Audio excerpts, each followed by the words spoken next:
Constitution का part 2 है वो डील करता है अबाउट द सिटीजनशिप। इसके अंदर जो है आर्टिकल 5 to 11 आते हैं। जो हमारे आर्टिकल 5, 6, 7, 8 है वो जो है वो सिर्फ 26 जनवरी 1950 तक ही वैलिड थे। तो जो हमारा आर्टिकल 6 है सबसे पहले उसे पढ़ेंगे। तो आर्टिकल 6 किसके बारे में है? जो सिटीजनशिप मिलेगी the people come from Pakistan. जब हमारा पार्टीशन हुआ था तो उसके बाद कुछ पाकिस्तान के साइड के लोग हमारे इंडिया में आए थे, तो उन्हें सिटीजनशिप कैसे दी गई उसके बारे में प्रोविज़न है। सबसे पहले जो अगर 19 जुलाई 1948 से पहले इंडिया में आ गए थे तो उन्हें ऐसे ही सिंपल तरीके से सिटीजनशिप मिल गई। और जो 19 जुलाई 1948 के बाद में आए उन्हें अपने आप को पहले रजिस्ट्रेशन कराना पड़ा, उसके बाद उन्हें सिटीजनशिप मिली। जो आर्टिकल 5 है हमारे कॉन्स्टिट्यूशन का वो बात करता है कि सिटीजनशिप कैसे मिलेगी जो लोग इंडिया में रह रहे हैं उन्हें। तो इसके 3 बेसिस थे। सबसे पहले कि अगर उनका बर्थ जो है इंडिया में हुआ है, अगर किसी का भी बर्थ जो है 26 जनवरी 1950 तक किसी का बर्थ इंडिया में हुआ है तो उसे जो है इंडिया की सिटीजनशिप मिल जाएगी। सेकंड है the parents born in India.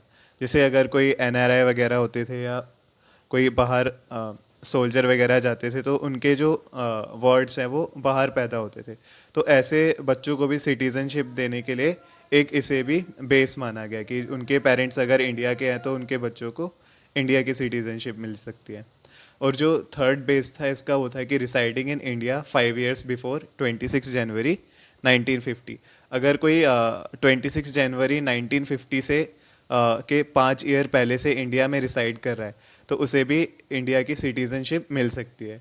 ये 26 जनवरी 1950 ये डेट इसलिए रखी गई थी क्योंकि इसी दिन हमारा कॉन्स्टिट्यूशन जो है वो बना था। जो हमारा आर्टिकल 7 है वो ऐसे लोगों के लिए था जो पहले इंडिया से पाकिस्तान गए और फिर पाकिस्तान से दोबारा इंडिया में आ गए।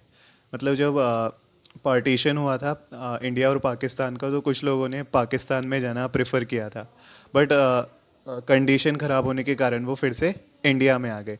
तो ऐसे लोगों को अगर सिटीज़नशिप चाहिए थी तो उन्हें पहले अपने आप को रजिस्ट्रेशन कराना पड़ा था। और उसके बाद जो है वो आर्टिकल 8 है। आर्टिकल 8 में है कि अगर कोई पेरेंट्स हैं और वो उनके पास इंडिया की सिटीज़नशिप है बट वो इंडिया से आउटसाइड हैं, मतलब कि बाहर किसी कंट्री में रह रहे हैं, तो उनके जो वर्ड्स होंगे मतलब कि उनके जो बच्चे होंगे उन्हें भी अपने आप सिटीज़न ऑफ इंडियन माना जाएगा। जो आर्टिकल 9 है कॉन्स्टिट्यूशन का वो बहुत ही सिंपल सा है।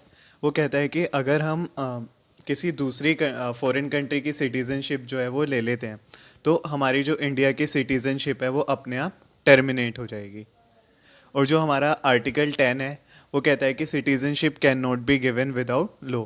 अगर हमें किसी को सिटीज़नशिप देनी है इंडिया की तो उसके लिए पहले से ही कॉन्स्टिट्यूशन में कुछ लॉज पहले से ही बने होने चाहिए, उसके बेस पर ही हम किसी को सिटीज़नशिप दे सकते हैं। प्रेसिडेंट अपनी मर्ज़ी से किसी को भी सिटीज़नशिप नहीं दे सकते हैं। इसके बाद जो है वो लास्ट आर्टिकल है हमारा सिटीज़नशिप का, वो है आर्टिकल 11। ये कहता है कि लॉ रिलेटेड टू सिटीज़नशिप, मतलब कि सिटीज़नशिप से जितने भी रिलेटेड लॉज बनेंगे आगे चलकर उन्हें कौन बनाएगा? उन्हें पार्लियामेंट में वोटिंग के थ्रू बनाया जाएगा। और जो इससे रिलेटेड अमेंडमेंट लाते हैं वो होम मिनिस्ट्री बनाकर लाती है और उसे पार्लियामेंट में पास कराना होता है। डिस्कस करेंगे कि सिटीज़नशिप कैसे एक्वायर या टर्मिनेट होती है। एक्वायर मतलब कि किसी को सिटीज़नशिप देना। जैसे सबसे पहला तरीका है कि बाय बर्थ।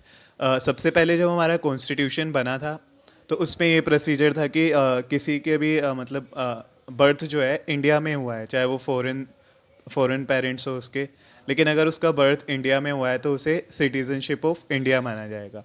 लेकिन 1986 में अमेंडमेंट लाके इसे किया गया कि उसमें ईदर पेरेंट्स जो है मतलब कि या तो मदर या फादर दोनों में से कोई एक इंडियन होना चाहिए, और तब अगर उसका इंडिया में बर्थ हुआ है तो उसे इंडियन माना जाएगा। इसके बाद 2004 में एक और इसमें अमेंडमेंट किया गया कि दोनों में से ईदर पेरेंट्स तो इंडियन होने ही चाहिए, और लेकिन दोनों के पास जो है वो वैलिड प्रूफ भी होना चाहिए। ऐसा नहीं है कि कोई अगर जैसे फादर है वो इलीगल इमिग्रेंट्स हो, तो ऐसा नहीं होना चाहिए। सेकंड है बाय डिसेंट, मतलब कि वंश के आधार पर जो सिटीज़नशिप मिलती है। पहले क्या था, कॉन्स्टिट्यूशन जब बना था तो इसमें खाली यही था कि अगर फादर है सिटीज़न ऑफ इंडिया है तो चाइल्ड को जो है इंडिया का सिटीज़न माना जाएगा। लेकिन 1992 में इसमें अमेंडमेंट लाया गया और फादर या मदर दोनों में से अगर कोई एक है और उनका जो चाइल्ड है वो बाहर पैदा हुआ है तो उसे सिटीज़नशिप ऑफ इंडिया मिल जाएगी। थर्ड जो है वो है बाय रजिस्ट्रेशन। अगर कोई इंडिया में 7 ईयर्स से रिसाइड कर रहा है तो वो बाय रजिस्ट्रेशन फॉर्म भर सकता है और उसे इंडिया की सिटीज़नशिप मिल सकती है। नेक्स्ट है बाय नेचुरलाइजेशन। इसमें भी एक एप्लीकेशन देनी होती है और इसमें एक कंडीशन ये है कि आपको 8th शेड्यूल में जो 22 लैंग्वेजेस गिवन है उनमें से कोई एक लैंग्वेज आनी चाहिए। और उसमें और भी कुछ कंडीशन जैसे कि लास्ट 14 ईयर्स में से 12 ईयर्स जो है वो हमने इंडिया में रिसाइड किया हुआ है और लास्ट 12 मंथ्स जो है वो पूरी तरह से इंडिया में ही स्पेंड किया है। थर्ड जो है वो है एक्वायर लैंड।